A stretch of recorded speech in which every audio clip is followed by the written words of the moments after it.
अस्सलाम वालेकुम everyone, I am समन अलीम।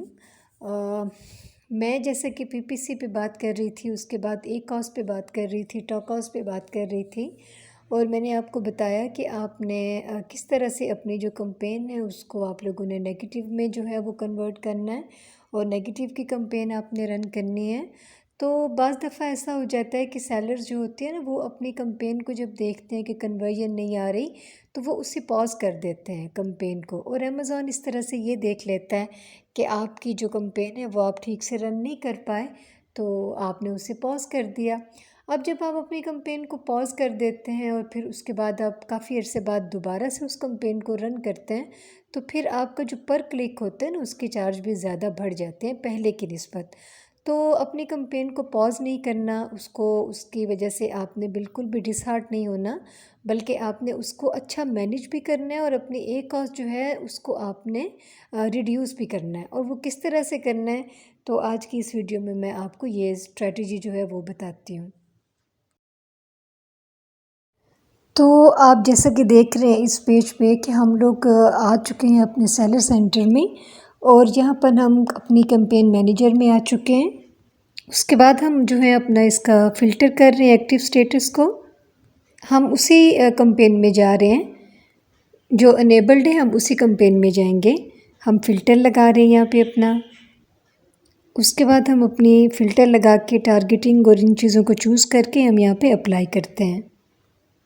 अब हम इसके बाद फिर से एडवर्टाइजिंग में जाते हैं, फिर हम रिपोर्ट्स में जाते हैं। अब इसके बाद हम क्या करते हैं कि जो हमने अपनी सर्च टर्म की रिपोर्ट है जो हमने पहले से डाउनलोड की हुई है, अब हम उसके अंदर जा रहे हैं। मैंने अपनी रिपोर्ट डाउनलोड की हुई थी और मैंने उसको खोल लिया है और अब मैं अपनी इसी रिपोर्ट में आ चुकी हूँ। अब आप देखें कि यहाँ पर सबसे पहले मैं ब्रॉड मैच टैब में आई हूँ और फिर उसके बाद मैंने 7 डेज़ के जो ऑर्डर है मैं उधर आ गई हूँ। 7 डेज़ के मैं देख रही हूँ, आप चाहें तो किसी और डेज़ के भी सिलेक्ट कर सकते हैं, बट मैंने जो वीक का है वो वाला लिया है, उसे मैंने 0 पे सिलेक्ट किया है। फिर उसके बाद आपने स्पेंड में आना है और उसको आपने सॉर्ट आउट करना है। अब ऐसा करने से क्या हो रहा है कि हमारी, जैसे मैंने आपको बार बार रेलिवेंसी का बताया, रेलिवेंसी हमने निकालनी है, रेलिवेंसी का क्या पर्पज़ है, बार बार मैं आपको इस पे फोकस करती हूँ कि टूल से ज़्यादा रेलिवेंसी काम करती है। तो यहाँ पे भी वही रेलिवेंसी है, और ये सब करने से क्या होगा कि हम उन वर्ड्स को जो जिन पर हमें हमारा ACOS जो है वो बढ़ता जा रहा था और हमें कन्वर्जन नहीं मिल रही, हम उन कीवर्ड्स पे काम कर रहे हैं। उसके बाद हम अपनी जो मैच टाइप है उस पे जाते हैं और हम इसको सिलेक्ट करते हैं यहाँ पे। अब हम क्या करते हैं कि हम ये जो सारे कीवर्ड्स हम ले रहे हैं जिनको हम जिन पे हमें कन्वर्जन नहीं मिल रही, इनको हम नेगेटिव कैंपेन में जो है वो इंक्लूड कर देंगे। इसको करने का मकसद क्या होता है कि हम उन कीवर्ड्स को ब्लॉक कर देते हैं जिन पे हमें कन्वर्जन नहीं आ रही, और अमेज़ॉन को हम बता देते हैं कि हमें इन कीवर्ड्स पे हमारे प्रोडक्ट को शो नहीं करवाना, ना इनको बाहर देखे और ना हमें इस पे क्लिक पड़े और ना ही किसी तरह का जो है वो हमारा ACOS पे जो हम बजट लगा रहे हैं वो हमारा ख़र्च हो। तो इस तरह से हम लोग उन कीवर्ड्स को जो है वो ब्लॉक कर देते हैं। अब हमारे ये जो कीवर्ड्स हैं ना, ये सर्च टर्म में कभी भी नज़र नहीं आएंगे बायर्स को, यानी हमने ब्लॉक कर दिया है। आपने इन वर्ड्स को अब कॉपी करना है और आपने कैंपेन मैनेजर में वापस आ जाना है, और फिर यहाँ पर हमने अपना जो कैंपेन नेम है उसको यहाँ पे पेस्ट करना है। अब इसको क्लिक करके हम ओपन करते हैं।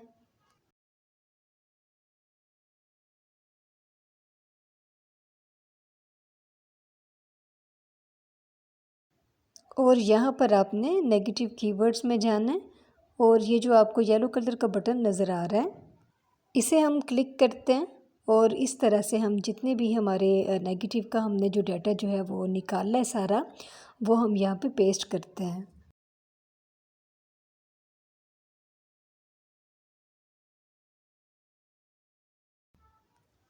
अब यहाँ पे हम ऐड नेगेटिव करते हैं। अब आपको साइड पे नज़र आ रहे हैं कि ये सारे वो वाले नेगेटिव कीवर्ड्स आ गए हैं। अब यहाँ इसको हम सेव करते हैं। अब जब हमने सेव किया है तो अब ये सारे के सारे जो कीवर्ड्स हैं, अब जो इसमें ऐड नज़र आ रहा था हमारा, वो ब्लॉक हो गया। अब ये करने से क्या होता है कि हमारी जो हमें ACOS हमारा बढ़ता जा रहा था, कन्वर्जन नहीं आ रही थी, तो उसको हम इस तरह से रिड्यूस भी करते हैं और हम एक नेगेटिव कैंपेन चलाते हैं ताकि इन कीवर्ड्स पे हमें दोबारा क्लिक्स ना पड़े। कैंपेन को पॉज नहीं करना, बल्कि ये वाली आपने स्ट्रेटजी को यूज़ करना है और अपना ACOS जो है उसको आहिस्ता आहिस्ता आपने अच्छे से मैनेज करना है ताकि आपका प्रॉफिट ज़्यादा रहे और ACOS आपका कम हो। अब ये तो मैंने आपको एक कैंपेन का बताया ना, आप अपनी दूसरी, तीसरी, चौथी जितनी भी कैंपेन्स आप रन कर रहे हैं, आप सारी कैंपेन्स को इसी तरह से जो है वो चेंज कर सकते हैं, उनका ACOS जो है वो बेहतर कर सकते हैं और उनको इसी तरह से नेगेटिव में आप कन्वर्ट करेंगे और उन पे फिर आपको क्लिक नहीं पड़ेंगे।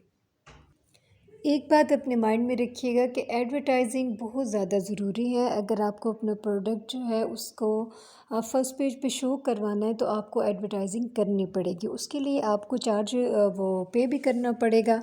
अब पे आप किस हिसाब से करते हैं? अगर आप तो बहुत नए सेलर हैं तो नए सेलर को तो ज़्यादा पे नहीं करना पड़ेगा। वो अभी कम अपना जो है वो बजट रखेगा ACOS का, अपना जो PPC पे उसने अपना बजट रखना है वो कम रखेगा। बट जो पुराने सेलर्स हो जाते हैं, जो एक्सपीरियंस्ड होते हैं, वो थोड़ा ज़्यादा भी रखते हैं। जैसे मैं आपको एक क्लाइंट की ये फ़ाइल यहाँ पे दिखा रही हूँ, तो इनके बजट को अगर हम लोग डिस्कस करते हैं तो इनको आप अच्छी तरह से स्टडी करें तो इससे आपको बहुत ज़्यादा समझ आती है कि कितना उन्होंने अपने PPC पे जो है वो स्पेंड किया और उनको कितना उससे प्रॉफिट हुआ। ये आपके सामने स्क्रीन है, आपको पेज नज़र आ रहा है यहाँ पे। जैसे यहाँ पर जो सेलर हैं उन्होंने क्या ख़र्च किया है, 1,55,728.26 ये उन्होंने यहाँ पे स्पेंड कर दिया है। ठीक है, उन्होंने अपनी जो PPC रन की थी उनका ये बजट है, वो आपको इसके बारे में बता दें कि इतना उन्होंने यहाँ पे जो है वो ख़र्च कर दिया है। लेकिन आप नए सेलर हैं तो आपने इतना नहीं करना।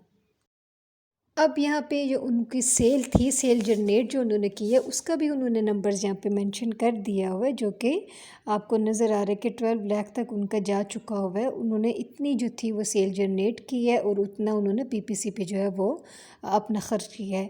ये वो पेज होगा जहाँ पे आपकी हर चीज़ जो है वो मेंशन हो जाती है कि आपका बजट कितना था और आपने सेल कितनी जनरेट की है।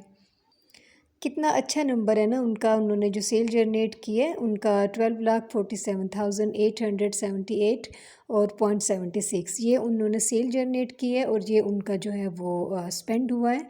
और उसके बाद आगे आपको उनका जो ACOS नज़र आ रहा है, आपको नज़र आ रहा है कि उनको जो एवरेज कॉस्ट पड़ी है उनको, ये आपको याद होनी चाहिए, मैंने आपको बताया था क्या होता है कि 12.48% है। ये किस तरह से पड़ी है इसको भी मैं आपको बताती हूँ आगे। अब आप यहाँ पे उनके इम्प्रेशन देखें तो 1,06,94,186 उनको इम्प्रेशन पड़े, ये भी बहुत ही अच्छा नंबर है।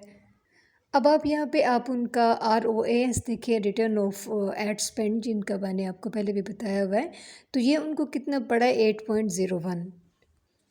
अब आप ये देखें कि इस सेलर को बहुत ज़्यादा जो है वो प्रॉफिट हुआ है। उन्होंने जो सेल जनरेट करनी थी उन्होंने पहले ही अपना एस्टिमेट रखा और फिर उसके हिसाब से उन्होंने अपनी जो है वो PPC रन की। कि जैसे मैंने आपको पिछली वीडियो में ये बताया था कि आप अगर चाहते हैं कि मुझे 40% का जो है वो प्रॉफिट हो तो मैं कितना जो अपना वो ACOS है वो रख सकता हूँ। तो यहाँ पे भी इस सेलर ने इसी तरह की स्ट्रेटजी यूज़ की थी। अब आप अगर देखें कि उनकी एवरेज कॉस्ट क्या थी और उनकी सेलिंग क्या थी और उन्होंने 1,55,000 ख़र्च करने पर कितना अच्छा जो है वो प्रॉफिट जनरेट किया है, तो ये एक स्ट्रेटजी है जो आपके सामने है, आप इसको देख सकते हैं, इसको कैलकुलेट कर सकते हैं और आप देख सकते हैं कि इस सेलर को कितना ज़्यादा जो है वो बेनिफिट हुआ है। और ये चीज़ एकदम से नहीं आ जाती है कि कोई सेलर आया, उसने अपना काम शुरू किया और उसको स्टार्ट में इतना प्रॉफिट मिल गया। ये चीज़ें आपके तजुर्बे से आपको आती हैं जब आप अपना काम स्टार्ट करते हैं। और सबसे ज़्यादा ये कि आप स्टडी करते हैं, आप नॉलेज गेन करते हैं, तो आपको ये पता चलता है। और दूसरा ये कि PPC को जो स्टेप बाय स्टेप मैंने आपको बताया है, अगर आप उन सारी चीज़ों को फॉलो करते जाएंगे तो आप यहाँ तक पहुँच जाएंगे कि आपको भी इतना जो प्रॉफिट है वो मिल सके। अब जो दूसरी चीज़ इसमें नज़र आ रही है वो इसके इम्प्रेशन है। अब इम्प्रेशन से ये पता चलता है कि इस जो ये क्लाइंट है इसका जो ऐड है वो 1 करोड़ दफ़ा अमेज़ॉन ने जो है वो इसका ऐड जो है वो चलाया है, वो बायर को दिखाया है और ये एक बहुत ही अच्छा नंबर है इसके लिए। अब ये जो रिटर्न ऑन एड स्पेंड है ये क्या चीज़ होती है? अब ये बता रहे हैं कि आपने जो 1,55,000 जो आपने ख़र्च किया था तो उस पे आपको रिटर्न जो है वो कितना मिला है। यानी कि अगर आपने 10 रुपये ख़र्च किए हैं और आपको 50 रुपये की सेल मिलती है तो इस तरह आपका जो ROS होता है वो हो जाता है 5 का। तो इसी तरह से अगर हम इस सेलर का इसका ये सारा एस्टिमेट लगाते हैं तो इसको 8 गुना जो है वो सेल मिल रही है, जितना इसने ख़र्च किया उस पर इसको 8 गुना जो है वो फ़ायदा हो रहा है। तो ये फ़ायदा ऐसे ही नहीं बैठे बिठाए हो जाता, इन सारी चीज़ों को आपने देखना है। आपने ये भी देखना है कि आपको किन कीवर्ड्स पे जो है वो सेल आ रही है और किन पे नहीं आ रही। आपने उनको ACOS को कैसे बढ़ाना है, कैसे कम करना है, ये आप इन PPC की वीडियो से भी सीख सकते हैं, आप कोर्स भी ले सकते हैं।